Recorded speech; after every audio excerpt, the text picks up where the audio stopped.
Para que a gente não venha produzir nenhum tipo de heresia dentro das Sagradas Escrituras, então que a gente possa saber como aplicar corretamente os princípios e regras de interpretação da Bíblia. Vimos na aula anterior que o primeiro princípio de interpretação da Bíblia é regra número 1. Nunca afirmar com certeza o que a Bíblia não revela com clareza. Então, regra número 1 de interpretação da Bíblia: nunca afirmar com certeza o que a Bíblia não revela com clareza. Vimos também o segundo princípio de interpretação da Bíblia: interpretar o texto através do seu contexto. Regra número 2, interpretar o texto através do seu contexto. Então, vimos que toda vez que analisarmos um texto das Sagradas Escrituras, precisamos analisar também o seu contexto, porque se extrairmos um texto da Bíblia e o tirarmos do seu contexto, a gente cria qualquer doutrina, qualquer teoria que a gente quiser. Então, devemos sempre analisar um texto dentro do seu contexto. Esse foi o segundo princípio de interpretação da Bíblia. Só que nós vimos que esse segundo princípio ele é muito extenso. Por quê? Quando a gente fala de contexto, existem vários tipos de contexto. Vimos que existe o contexto próximo, o contexto remoto, o contexto cultural e o contexto histórico. Na aula anterior, nós começamos a falar sobre o contexto próximo. O que é o contexto próximo? São todos os versículos anteriores e posteriores ao texto bíblico em análise, ao texto bíblico que você está lendo. Agora, hoje, nós vamos começar a falar sobre o segundo tipo de contexto, que é o contexto remoto. Ou seja, o que é o contexto remoto? O contexto remoto são os textos bíblicos que estão em partes distantes da Bíblia, mas que estão diretamente relacionadas com o assunto do texto que você está lendo. Então, o contexto remoto são todos os textos relacionados em partes distantes da Bíblia, em outros livros, em outros capítulos, mas que dizem respeito ao mesmo tema do texto em que você está lendo. Esse é o contexto remoto, ok? Agora, para a gente não estender muito o nosso estudo, vamos entrar a fundo no contexto remoto e vamos ver a importância de analisarmos o contexto remoto tanto quanto analisamos o contexto próximo.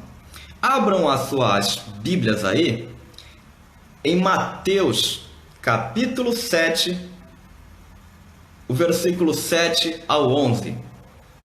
Diz assim a palavra de Deus: Pedi e dar-se-vos-á, buscai e encontrareis, batei e abre-se-vos-á, porque aquele que pede, recebe, e o que busca, encontra, e ao que bate, abrir-se-lhe-á.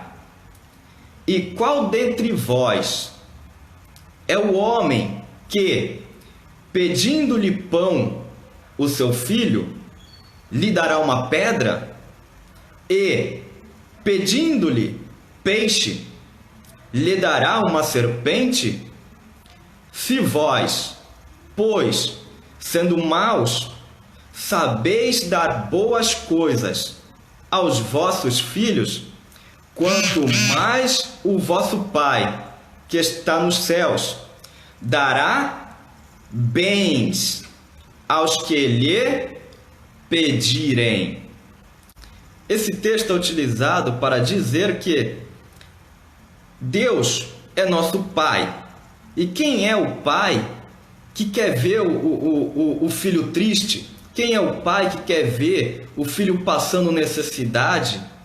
Esse texto ele é muito utilizado pelos adeptos da teologia da prosperidade para dizer que se nós temos um pai rico, então nós somos filhos ricos. Se o nosso pai é o dono do ouro e da prata, então nós não podemos passar necessidade. Só que, quando a gente pega os princípios de interpretação da Bíblia e aplica a um texto como este, nós então vemos a incongruência dessas incorretas afirmações. Abram a Bíblia aí em Lucas, capítulo 11, versículo 9 ao 13. Diz assim a palavra de Deus: Eu, porém, vos digo, pedi, e dar-se-vos-á. Buscai, e achareis. Batei, e abre-se-vos-á. Notem que é o mesmo versículo que lemos em Mateus. Continuando: porque qualquer que pede, recebe, e quem busca, acha, e a quem bate, abrir-se-lhe-á. E qual o pai dentre vós, que seu filho pedir pão, lhe dará uma pedra? Ou também, se lhe pedir peixe, lhe dará uma serpente? Pois se vós, sendo maus, sabeis dar boas dádivas aos vossos filhos, quanto mais o vosso Pai Celestial dará o Espírito Santo àqueles que lhe pedirem. Então notem que os bens que Mateus descreveu no Evangelho, que o Pai Celestial nos daria, não é ouro, não é prata, não é casas, não é carros, não é dinheiro. O bem que Mateus descreveu lá, Lucas detalha dizendo: esse bem precioso que o Pai Celestial nos dará, se nós o pedirmos, é o Espírito Santo. Esse é o bem que é prometido no Evangelho. Então nós vemos a importância de analisarmos um texto dentro do seu devido contexto. Agora, abram aí a Bíblia em Mateus, capítulo 26, versículos 67 e 68. Mateus, capítulo 26, os versículos 67 e 68. Diz assim: Então cuspiram-lhe no rosto e lhe davam punhadas, e outros o esbofeteavam, dizendo: Profetiza-nos, Cristo, quem é o que te bateu? Pergunto: se alguém estava esbofeteando Jesus, Logo, o esbofeteador estava à sua frente. Qual então o sentido da pergunta? Profetiza. Vejam o que está escrito aí em Lucas, capítulo 22, versículo 64. Diz assim: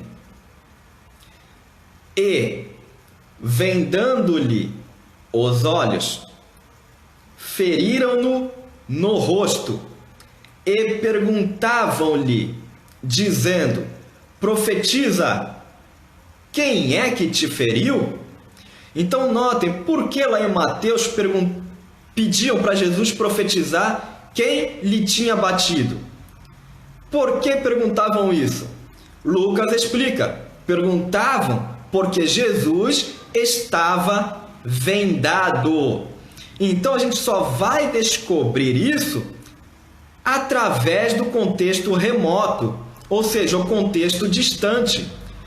O nosso terceiro exemplo de hoje está lá em Mateus.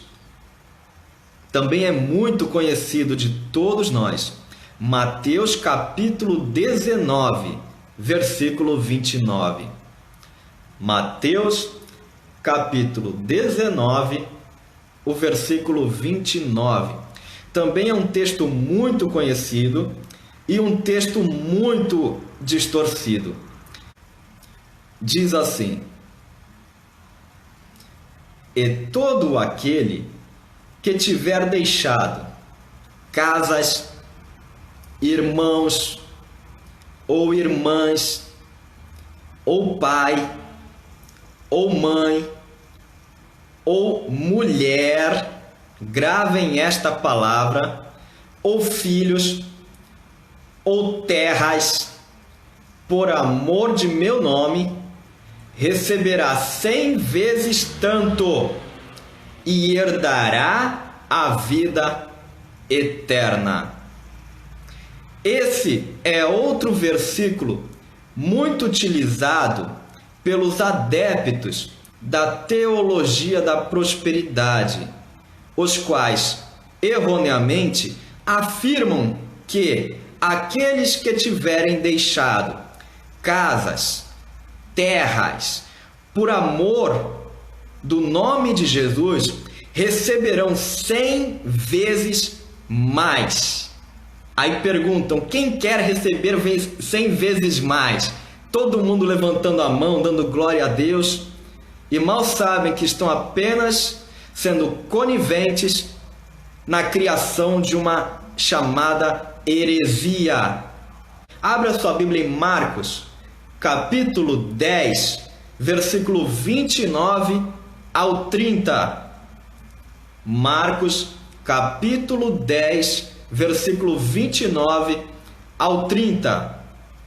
Leremos a mesma passagem, só que agora narrada por outro escritor, o qual dá mais detalhes do que Jesus havia realmente prometido. Olhem só, Marcos capítulo 10, versículos 29 ao 30, diz assim: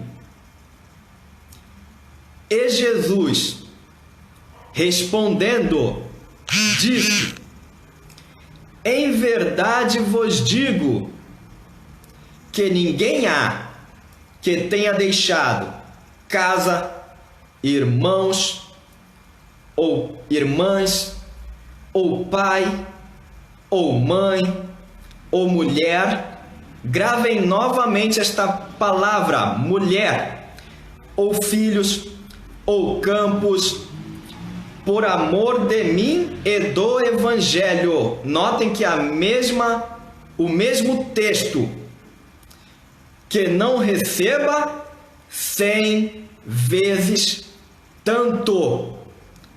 Já neste tempo, em casas, e irmãos, e irmãs, e mães, e filhos, e campos, com perseguições. ele não prometeu que as pessoas receberiam 100 vezes tanto com o correspondente, casa com casas, terra com terras, bem com bens. Ele prometeu que estas pessoas receberiam 100 vezes tanto com perseguição. Gravem bem isso. Então Jesus prometeu que as pessoas que deixassem suas terras, seus campos, receberiam 100 vezes tanto com perseguições.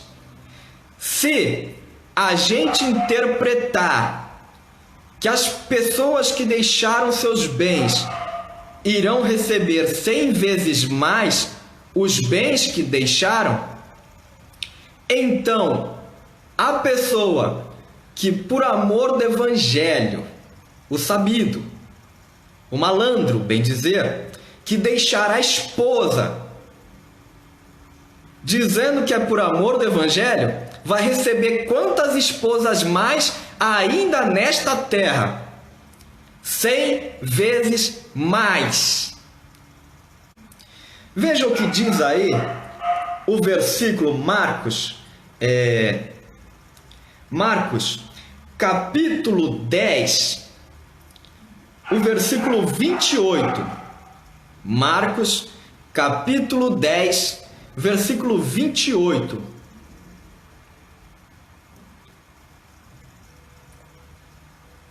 Diz assim: E Pedro começou a dizer-lhe: Eis que nós, os apóstolos, deixamos tudo e te seguimos.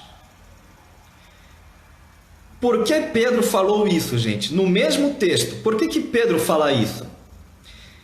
Pedro era pescador. Se Jesus estivesse falando de prosperidade financeira, então Jesus seria mentiroso. Porque se Pedro tivesse deixado pelo menos um só barco, ele teria que ter adquirido outros 100 barcos. Se Pedro tivesse deixado uma só rede, ele teria que ter adquirido outras 100 redes. E ele não adquiriu. A Bíblia diz que Pedro era tão pobre, que quando pediram uma moedinha de esmola, nem isso ele tinha. Ou seja, o homem era maior pé rapado, gente. Não tinha nada, não tinha um tostão furado. Mas, quando a gente entende que Jesus não estava falando de prosperidade, mas de perseguição, então nós vemos a Bíblia se cumprindo. Pedro diz: Eis que deixamos tudo e te seguimos. Em seguida você vê em Atos dos Apóstolos, Pedro é perseguido. Depois, Pedro é caluniado. Nós vemos Pedro sendo preso, sendo torturado e morto por amor do Evangelho e do nome de Jesus. Então nós vemos que o que a Bíblia ali promete não é prosperidade. Promete que quem seguir a Cristo certamente terá que carregar a sua cruz. É isso que está sendo prometido. Então nós vemos que textos como esse, que dizem aparentemente que as pessoas receberão 100 vezes tanto, não é 100 vezes tanto com o correspondente. Casas com casas, carro com carros, terra com terras, não. Receberá 100 vezes tanto com perseguições.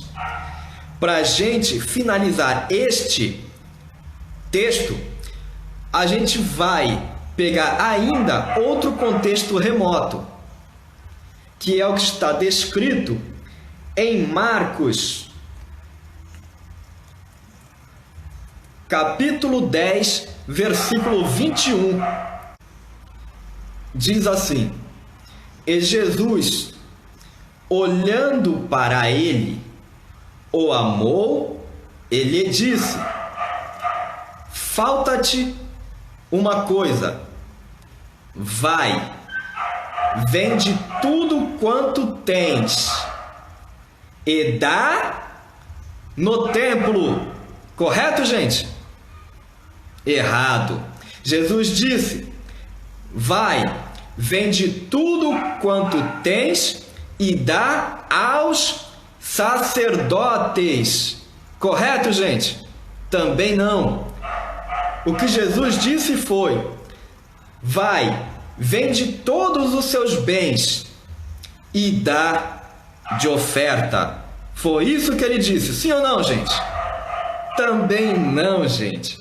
O que Jesus disse foi: vende tudo quanto tens e dá aos pobres. É isso que Jesus disse, para que aquele jovem rico, na verdade podre de rico, vendesse todos os seus bens e desse e distribuísse, não no templo, não aos sacerdotes, não de oferta, mas sim aos pobres. E depois que ele fizesse isso, ele receberia 100 vezes tanto. Sim ou não, gente? Não.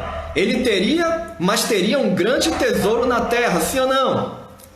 Não. A Bíblia diz que se ele vendesse todos os seus bens e desse aos pobres, seguisse Jesus, ele então teria um tesouro no céu. Jesus não prometeu nenhum tesouro na terra, prometeu que ele teria um tesouro no céu. Então, quando Jesus diz: aquele que tiver deixado casas, terras, campos, por amor do meu nome e do Evangelho, terá 100 vezes tanto, com perseguições, é com perseguições. Não é em dinheiro, não é em ouro, em prata, em casas, carros, que vai ser adquirido aqui. Não, gente, isso é heresia. Jesus disse que aquele jovem teria um tesouro no céu. E aqui na terra, o que ele deveria fazer? Tomar a sua cruz e seguir a Cristo. Então, quem quer seguir a Cristo deve tomar a sua cruz. Cruz fala exatamente de aflições. Então, nós vemos que quando Jesus diz que teremos 100 vezes tanto, é 100 vezes tanto com perseguições. E aqui eu vou falar um segredo para vocês, que muitos não vão contar, muitos não vão dizer para vocês, mas eu vou falar para vocês um segredo. E nunca mais esqueçam. Anotem bem o que eu vou dizer agora. O maior privilégio, a maior honra, a maior dádiva que um cristão poderia receber de Deus nessa vida não é o privilégio nem a honra de viver por Cristo, mas o privilégio e a honra de dar a própria vida por amor a Cristo. Esse é o maior privilégio que nós cristãos temos. Não existe maior privilégio do que sofrer afronta por amor do Evangelho. Não existe maior privilégio do que dar a nossa própria vida por amor àquele que um dia deu a sua própria vida por amor a nós. Então, gente, lembrem-se disso. Sofrer afronta por amor do Evangelho não é uma desonra, não é uma vergonha. Sinta-se feliz, porque a Bíblia diz: bem-aventurados sois vós, não quando ficares ricos, bem-aventurados sois vós, quando fores promovidos no emprego. Bem-aventurados sois vós quando adquirires casas, carros. Não. A Bíblia diz: bem-aventurados sois vós quando vos injuriarem e perseguirem e mentindo disserem todo o mal contra vós por minha causa. Alegrai-vos e exultai-vos, porque grande é a vossa recompensa nos céus. Jesus não prometeu que a nossa recompensa seria na terra. Ele prometeu que a nossa recompensa seria nos céus. Então, gente, você vai ver durante toda a Bíblia que o cristão verdadeiro, ele se alegra quando tem o privilégio de carregar em seu próprio corpo as marcas de Cristo, as marcas do Evangelho. Então, gente, sinta-se feliz se você é perseguido, se você é afrontado, se te caluniam, se te perseguem. Gente, alegre-se, exulte, não deseje o mal, ame essa pessoa que está te perseguindo. Se ela te maltrata, se ela só te dá paulada, te dá pedrada, dá uma caixa de bombom para ela, dá uma cesta de chocolate, dá um presente de coração mesmo para ela, porque essa pessoa, o que ela está fazendo é acrescentar o seu galardão no céu. O que ela está fazendo é te dar a oportunidade de ter a sua recompensa no céu acrescentada. Então, gente, seja grata por essa pessoa que te persegue, pela pessoa que te calunia, pela pessoa que te deseja o mal. Alegre-se e agradeça a Deus por essa pessoa estar em seu caminho e abençoe essa pessoa. Faça o bem a ela de todas as formas possíveis, ok? Então, gente, vamos voltar aqui. Então, a gente vê que nós precisamos aplicar as regras de interpretação da Bíblia quando analisarmos um texto. Então, nós vemos aqui a primeira regra de interpretação da Bíblia: nunca afirmar com certeza o que a Bíblia não revela com clareza. Regra número 2: interpretar um texto através do seu contexto. Vimos que existem vários tipos de contexto. O primeiro tipo de contexto que vimos foi o contexto próximo. O segundo tipo de contexto que estamos agora analisando é o contexto remoto. Abra aí a Bíblia em Gênesis, capítulo 37, versículos 18 até o 20. Diz assim: E viram-no de longe, e antes que chegasse a eles, conspiraram contra ele para o matarem. E disseram um ao outro: Eis, lá vem o sonhador. Vinde, pois, agora, e matemo-lo, e lancemo-lo numa destas covas, e diremos: uma fera o comeu, e veremos que será dos seus sonhos. Esta passagem, esse texto, fala acerca de um jovem chamado José. José teve vários irmãos, teve irmã. Só que José, ele era o filho predileto de seu pai, Jacó. E os irmãos dele, por isso, o detestavam. E José tinha vários sonhos de que um dia os seus irmãos o serviriam. E por isso, ainda mais, os seus irmãos o detestavam. Até que um dia José veio ao campo onde os irmãos dele se encontravam.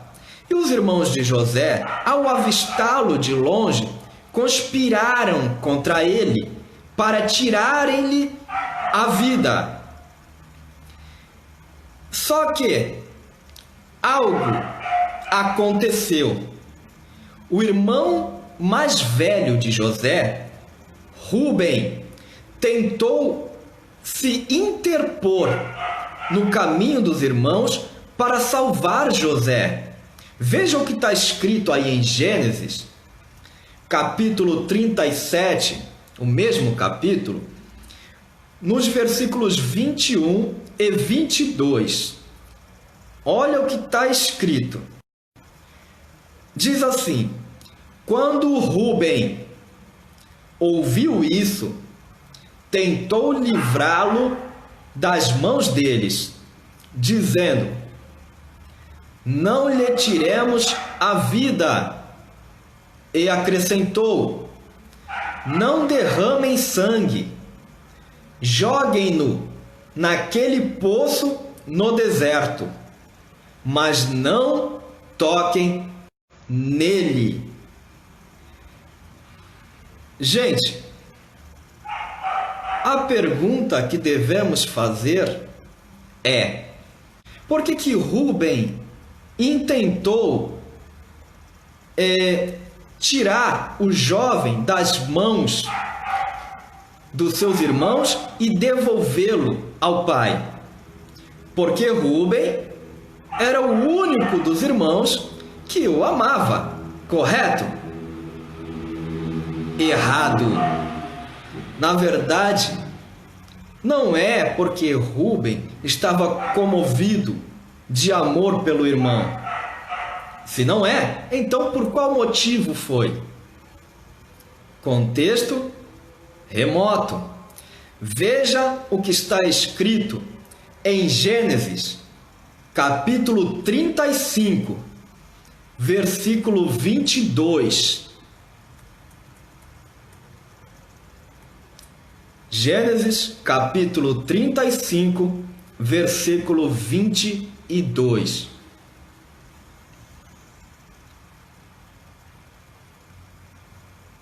Diz assim a palavra de Deus: na época em que Israel vivia naquela região, Rúben deitou-se com Bila, a concubina de seu pai. Gente, veja que o pai de José, o pai de Rúben, Jacó, que também era chamado de Israel, você vai ver que ele tinha duas mulheres: Lia, a mulher da promessa, e Raquel, a mulher da sua cobiça. E a gente vê que ele tinha ainda outras duas concubinas.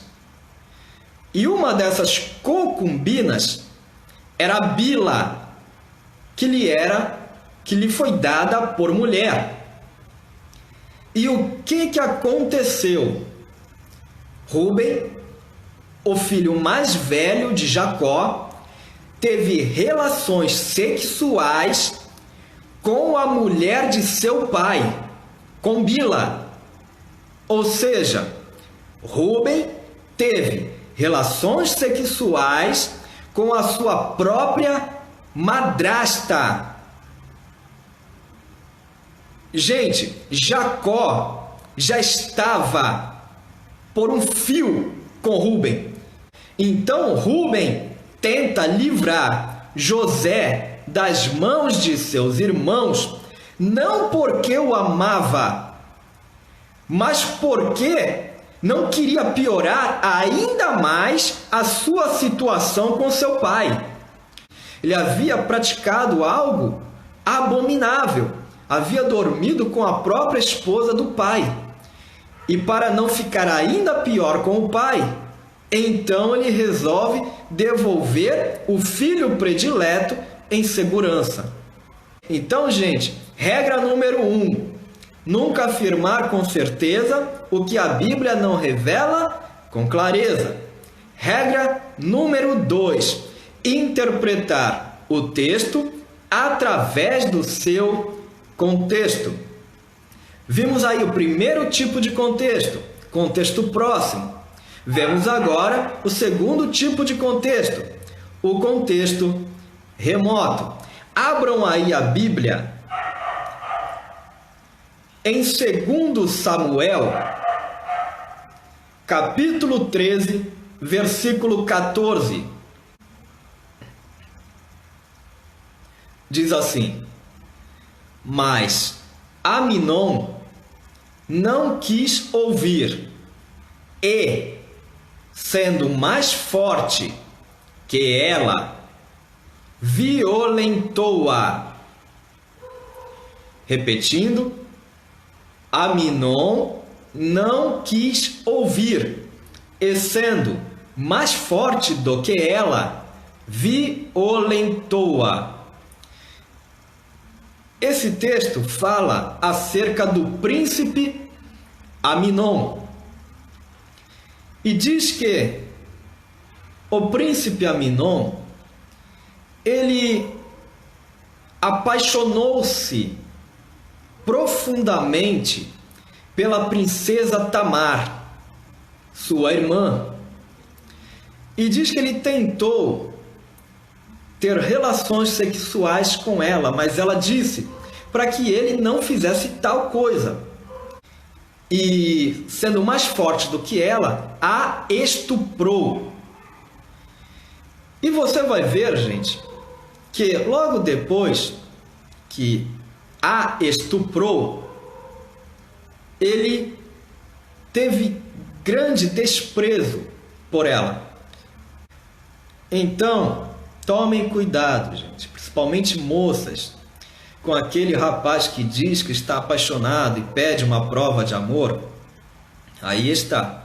Você vê toda a paixão dele, diz que até ficou doente pela princesa Tamar. Mas depois que teve relações sexuais com ela, o amor passou.